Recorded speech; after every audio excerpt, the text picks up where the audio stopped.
그래서 이제 짜로서 이렇게 말했다의 이 얘기를 좀 해보겠습니다. 1883년에서 85년 사이에 1부, 2부, 3부, 4부가 독립적으로 출판돼요. 그리고 뒤에 한 권으로 묶어지게 됩니다. 물론 처음에는 1, 2, 3부가 한 권으로 묶여져요. 그러다가 뒤엔 4부가 묶여서 이제 오늘 우리 읽는 거는 1, 2, 4부가 묶어진 겁니다. 그리고 이제 원래 계획은 1부, 2부, 3부를 쓰는 거였다고 그래요. 그리고 또 무슨 마음이 변해가지고 4부를 쓰고 5부, 6부도 쓰려고 그랬는데 못 썼다 이런 얘기도 있습니다. 그래서 3부하고 4부의 차이가 좀 있다고 해석하는 학자들도 있어요. 이것이 니체의 대표작이 되고 건강상의 이유로 1879년 이제 교수에게 물러났다고 하는데 알버트 산중과 지중해 연안을 오가면서 투병 생활 중에 안성을 하게 됩니다. 그리고 이 책은 1880년대 초에 자기가 어디 여행을 하다가 뭐 피라미드처럼 바위를 보고 이게 떠올랐다고 얘기를 해요. 니체 이 얘기할 때 많이 나오는 얘기입니다. 그래서 짜라투스트라에 대한 영감이 떠올랐다. 뭐 이런 얘기죠. 따라서 이렇게 말했다는 여러 가지 얘기거리가 많은 책입니다. 그리고 맨 앞에는 10개로 구성된 긴 머리말이 나오고 크게 4부가 나오는데 그건 이제 4개의 부로 구성되어 각 부는 22개로 된 게 2개가 있는 거 그렇고 어떤 16개 뭐 이렇게 되어 있습니다. 책을 보면 게 목차로 나와 있는데 우리나라에는 뭐 어떤 책들은 번호를 딱 붙여놓은 게 있어요. 그런데 니체 원본을 보면 번호는 안 붙어 있습니다. 그리고 무엇에 대하여 그런 식으로 제목이 붙어 있는 게 대부분이고 제목도 상당히 재미있습니다. 그리고 비철학적이고 논리적 전개가 없다. 그래서 철학책으로 보기는 문학책으로 보는 게 이렇게 얘기하는 사람도 있습니다. 그리고 이제 저거는 이제 부제로 붙어 있는 거죠. 모든 사람을 위한 그러면서도 어느 누구를 위한 책도 아닌 책이다. 라고 이제 니체가 얘기를 합니다. 그리고 이거는 이제 이 사람을 보라 해서 나오는 구절이에요. 나는 나의 저서 중에서 짜라투스는 이렇게 말했다는 독보적이다. 나는 이 책으로 인류에게 지금까지 주어진 책 중에 최고의 선물을 주었다. 수천 년간을 퍼져나갈 목소리를 지닌 이 책은 존재하는 최고의 책일 뿐 아니라 본래 고산지대의 공기를 담은 책이다. 알프스하고 스위스에서 이제 책을 구상을 했으니까 스위스는 고산지대 아니에요? 인간이라는 전체 문제가 그의 발 아래 아늑하게 멀리 놓여 있다. 이 책은 또한 가장 심오한 책이다. 가장 깊은 진리를 풍요로부터 태어난 책이며 두레박을 내리기만 하면 금과 선의가 가득 차서 올라오고 고갈되는 셈은 요즘은 두레박이나 수도꼭지를 틀리기만 하면은 금과 은과 선의가 막 나온다는 거예요. 그래서 자기가 자기 책을 저렇게 소개하고 있습니다. 따라서 이렇게 말하는 수천 년 이래 최초의 책이며 미래의 성서이며 그래 제5의 성서라고 그래요. 우리 복음서가 4개 아니에요? 그래 제5의 복음서라고 얘기를 합니다. 마가, 마태, 누가, 요한 아니에요? 인류의 운명을 담고 있는 인간적 창조성이 최대로 폭발한 책이다. 지금 다 자기가 한 말이에요. 미래의 성서다. 단테와 괴테, 셰익스피어도 넘어섰다고 생각한다. 자기는 이 책을 통해서. 가대망상인데 오늘날 보면은 뭐 그렇게 틀린 말은 아니다. 이렇게 볼 수 있는 것 같아요. 일부 안성의 직정의 상황이 1883년의 상황입니다. 정신적, 육체적으로 힘든 상태였다. 루 살로메 이루어지지 않은 사람. 이거 유명한 얘기죠. 루 살로메라고 알죠. 러시아 여자인데. 저거 뭐 이 얘기가 또 길어서 그냥 제가 생략하겠습니다. 절친 레와의 오해. 루 살로메는 니체 친구인 레와와 베를린에서 동거를 하게 됩니다. 2번 청혼을 2번 다 거절당했어요. 니체는 살로메한테. 여동생 엘리자베스 및 어머니와의 불화. 이것도 참 이해하기 힘든 거예요. 아버지에 대해서는 존경의 염을 표현하면서도 어머니하고 누이 동생에 대해서는 계속 그렇게 불화를 일으키고 이런 얘기를 여러분 상상할 수 있겠어요? 1888년 이제 이 책, 이 사람을 보라 해서 이런 얘기를 합니다.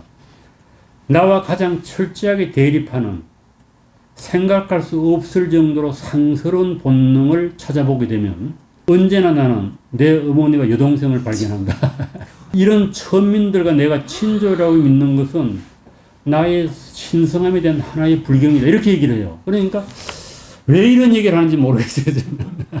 계속 많이 보살펴 주거든요. 그리고 니체가 쓰러진 뒤에 어머니가 보살피다가 어머니가 돌아가시자마자 누이 동생이 보살펴요. 그런데 어떻게 이런 얘기를 할 수 있을까? 이거는 뭐 우리 가족에게 이런 얘기 할 수 없는 거 아니에요. 이런 천민들과 내가 친족이라는 것이 나의 신성함에 대한 모독이다. 이런 악담을 왜 하는지 모르겠어요. 그래서 아마 이 둘이 생각나면은 그냥 가장 이렇게 짜증스럽던 뭐 니체가. 그래서 이렇게 정직한 표현을 하지 않았나. 라고 하는 생각이 듭니다만은. 그리고 불면증과 우울증으로 내 생애에 최악의 겨울을 보냈다. 이 82년의 겨울입니다. 이게 조울증이죠. 이게 친구에게다 보낸 편지예요.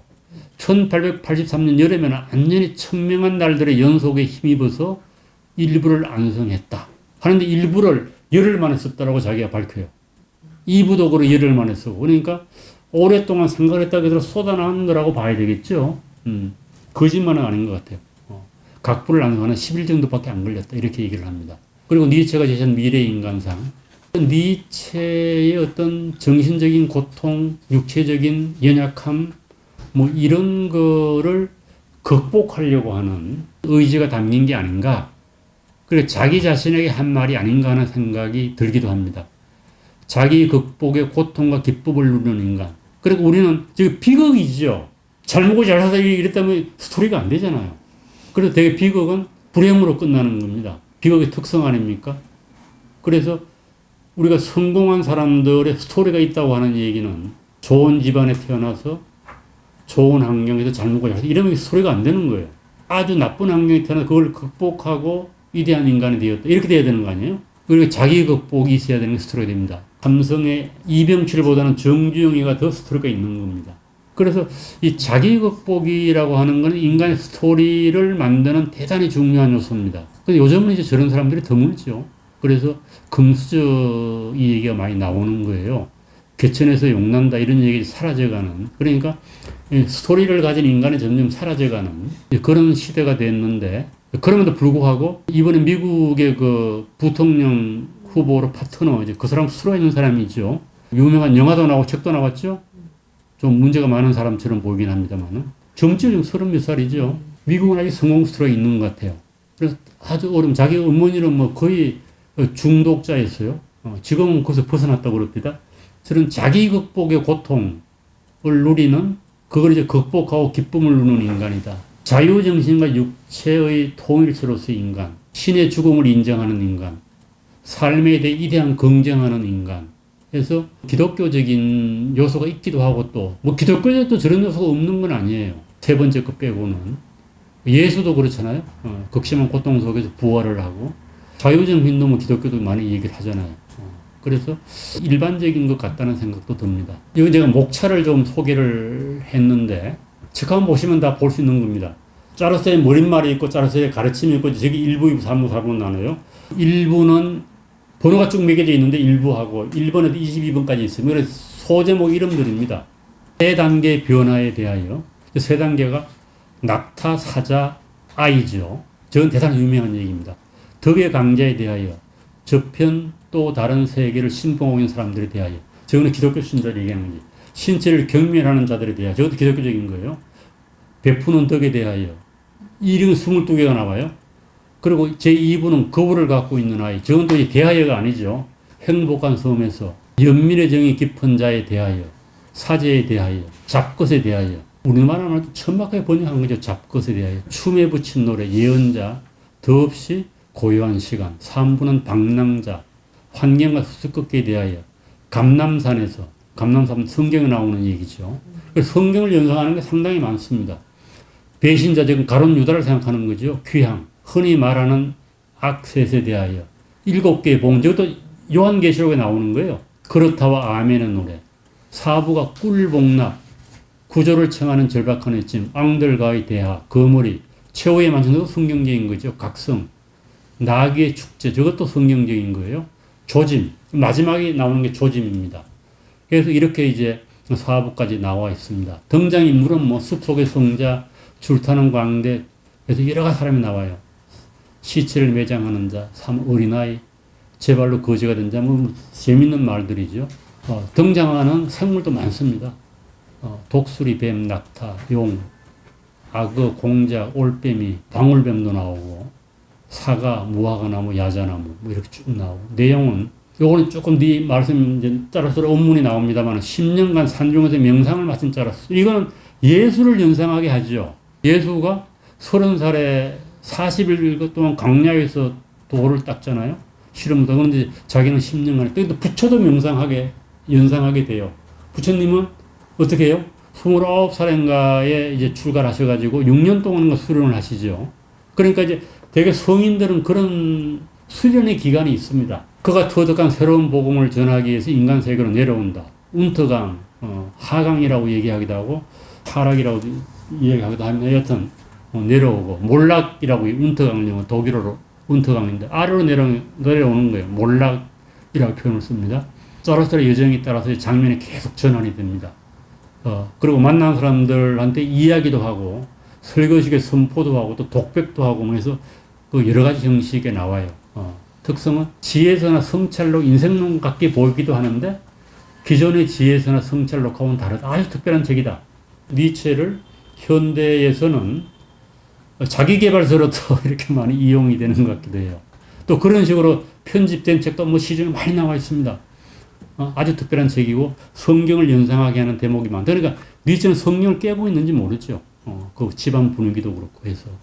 또 신학도 공부하려고 했고 성경과 대비되는 거, 또 많은 비유도 나오고 제자도 나오고 예수의 언행을 빗대는 장면도 많이 나오고 성경과 대비되는 걸 그대로 노골적으로 보여주는 구체적으로. 헬들은 유명한 시인이죠. 독일 시인인데 히펠리온이라고 하는 그 사람의 영향을 받았다. 물론 이제 헬들은 유명한 시인인데 니체 당시에는 그렇게 널리 알려져 있는 시인은 아니었다고 그래요. 지금은 우리나라에서 헬드는 대로 유명한 시인이고, 그 다음에 프로메테우스의 영향을 받았다라고 하는 얘기도 있고, 대부분의 그 이렇게 한 절절 끝날 때 이렇게 말했다라고 하는 게 나오고, 짜라투스 이렇게 말했다라고 하는 거는, 물론 성경에도 예수는 이렇게 말했다, 뭐 이렇게 나오고, 불경도 보면은 부처님이 이렇게 말하는 걸 들었다, 여시 아문 뭐 이렇게 나옵니까? 뭐 공자님이 이렇게 말했다가 나오죠. 그러나 이제 이거는 소크라테스 이전의 작가들이 흔히 썼던 형식이래요. 이렇게 말했다. 그래서 이제 짜라서 이렇게 말했다에 그 대목이 계속 반복적으로 거의 나옵니다. 그리고 주요 개념들이 뭐 우주의 운행에 올린 영원 회귀, 영구 회귀, 뭐 이렇게 번역하기도, 영급 회귀 이렇게 번역하기도 하고, 초인, 힘의 의지, 신의 죽음 이런 게 주요한 이제 중심 개념입니다.